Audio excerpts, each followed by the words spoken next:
let's not forget that he still managed to get his party BJP become the single largest party with no less than 243 seats, which is very big. And see, the second largest party, Congress party, which has done so well, comes only to 99, not even 100. See, the election results are not obviously like 2014 and 2019 in favor of an absolute majority to the BJP or the Modi government. So obviously the policies will be affected because coalition governments have been in India ruled several times in past. Very recently, from 2004 to 2014, Dr. Manmohan Singh was leading a coalition government here, and we have seen how the coalition government functions. And every ally has their own point of view over any kind of policies.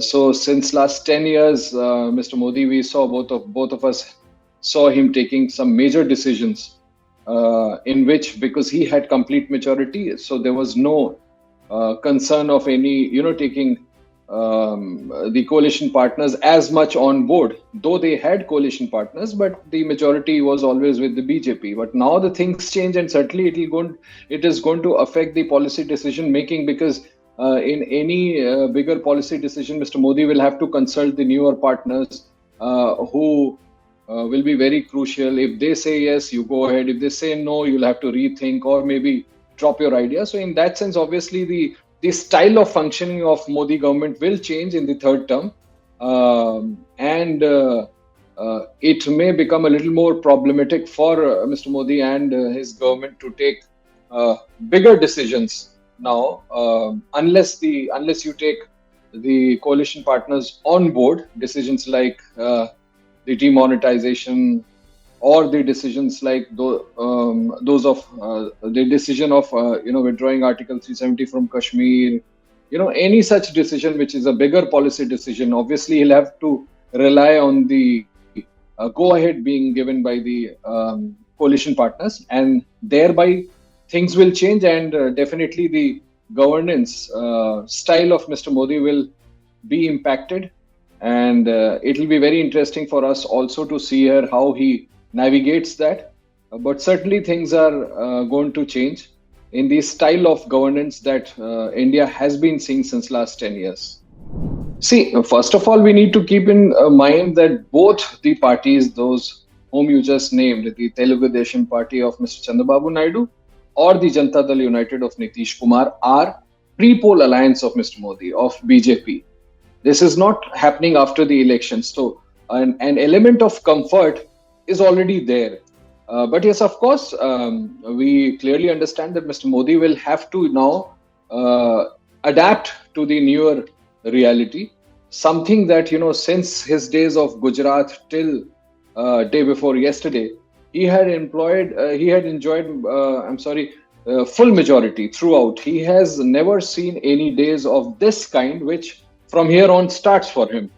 And when I say that, these two, particularly these two bigger coalition partners, are actually the pre-poll supporters of Mr. Modi.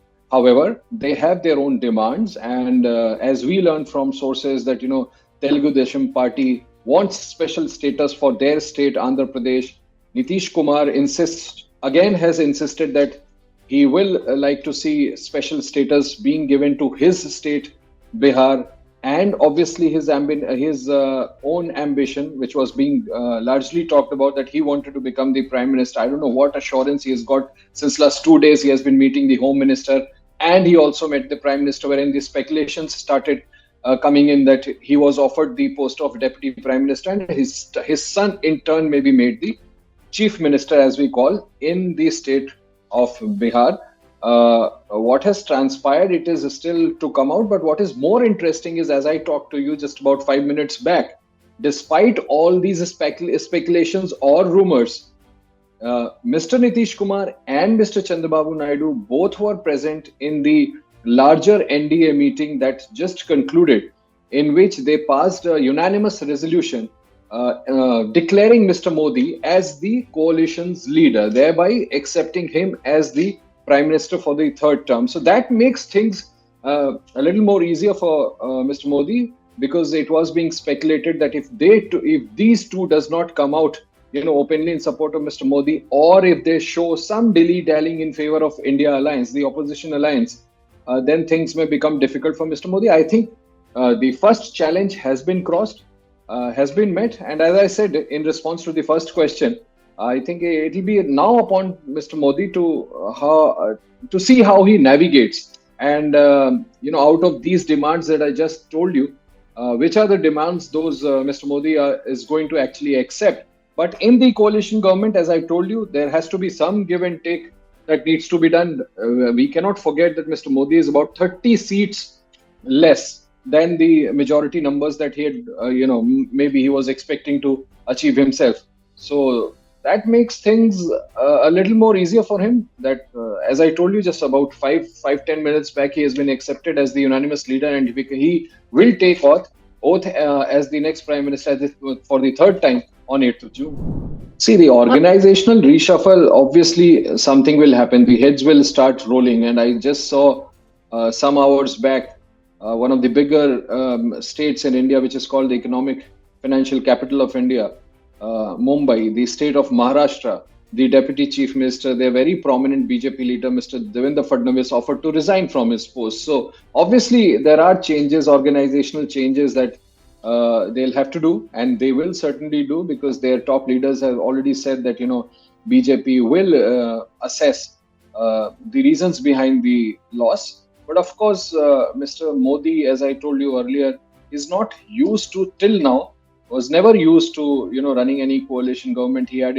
his own style in the bigger decisions. It was always criticized by the opposition that he never consulted the stakeholders or took the opposition in confidence. But now you forget about the stakeholders, you forget about the opposition. You'll have to first take your coalition partners into confidence, and if you get the green signal from them, only then can you go ahead. So he'll have to make changes. He'll have to, I think the newer cabinet, the government that he forms, will have newer faces, more maybe more full of those kind of leaders who are more acceptable to the coalition partners, because now he'll have to take care of that he needs to have more seasoned politicians back in the cabinet, and not just those who do not have such experiences, so that when maybe something comes up inside the parliament, the better floor management has to be there. It cannot be just one man show now.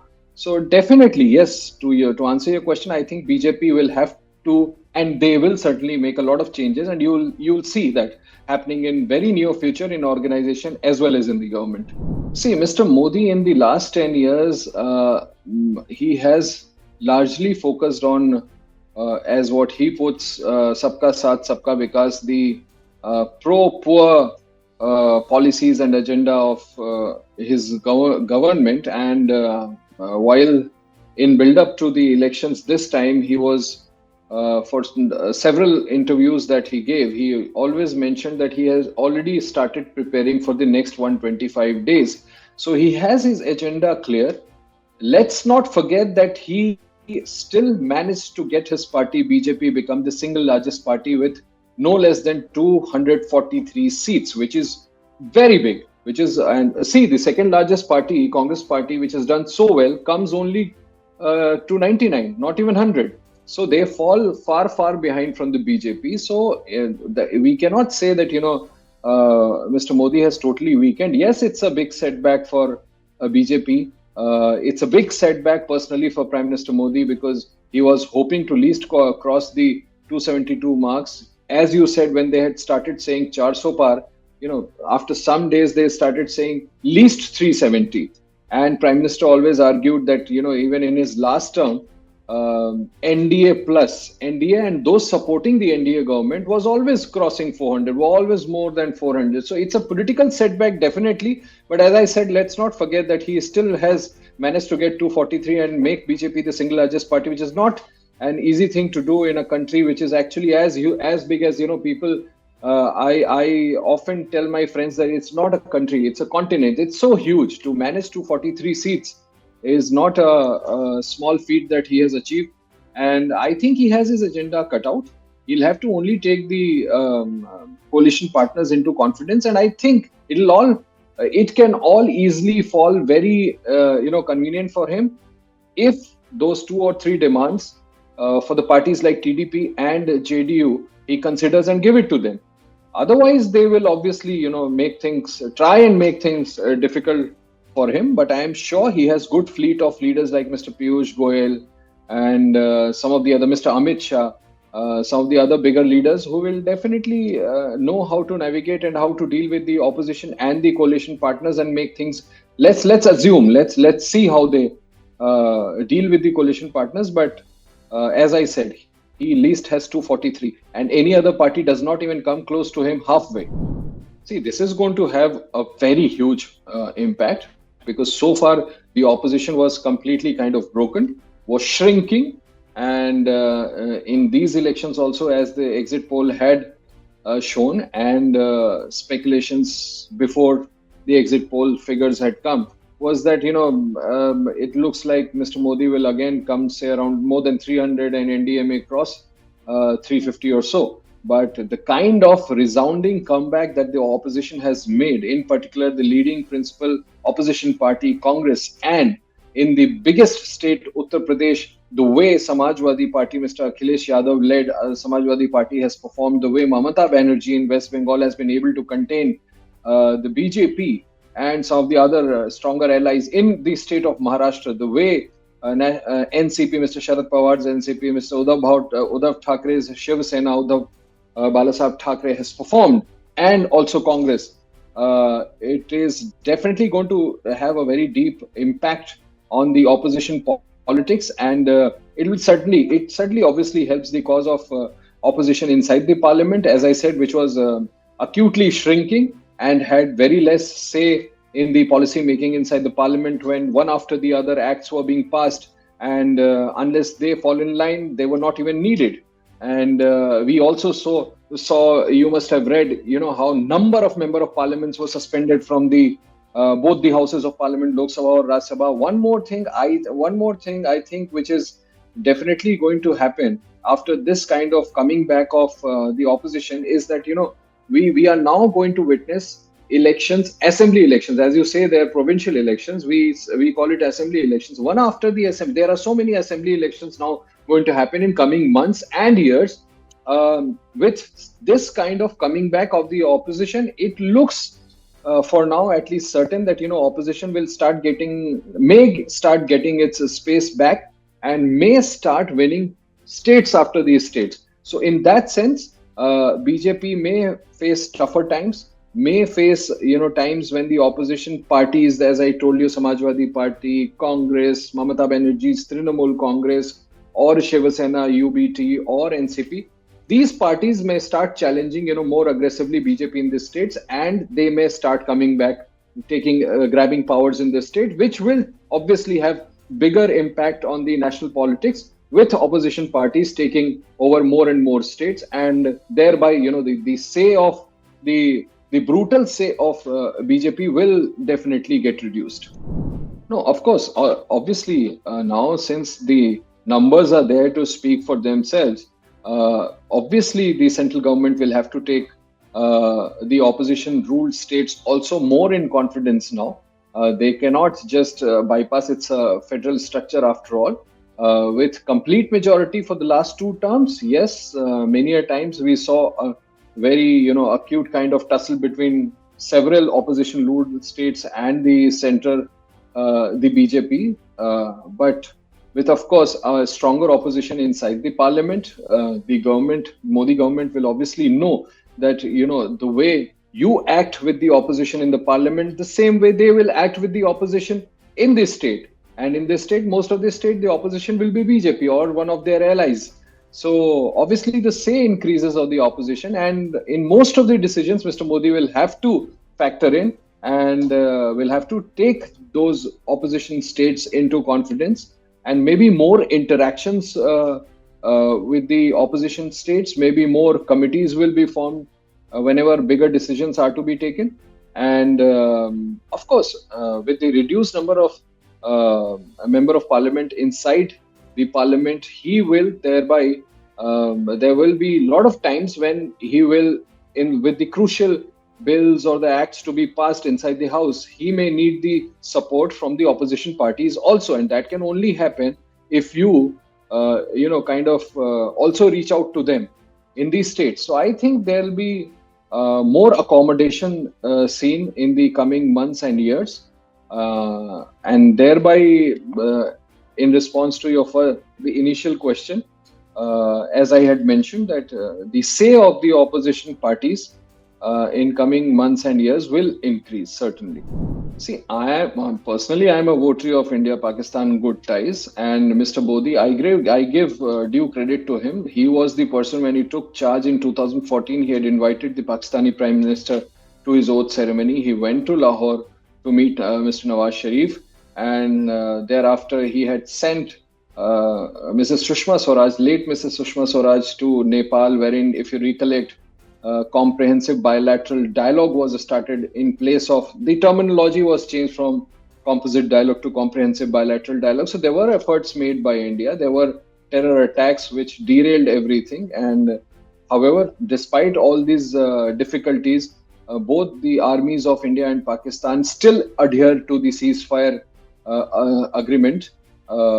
And as me and you talk, I think for a number of years now, there was not even a bullet fired across the border by respective armies. So with the coalition partners now, like Janata Dal United and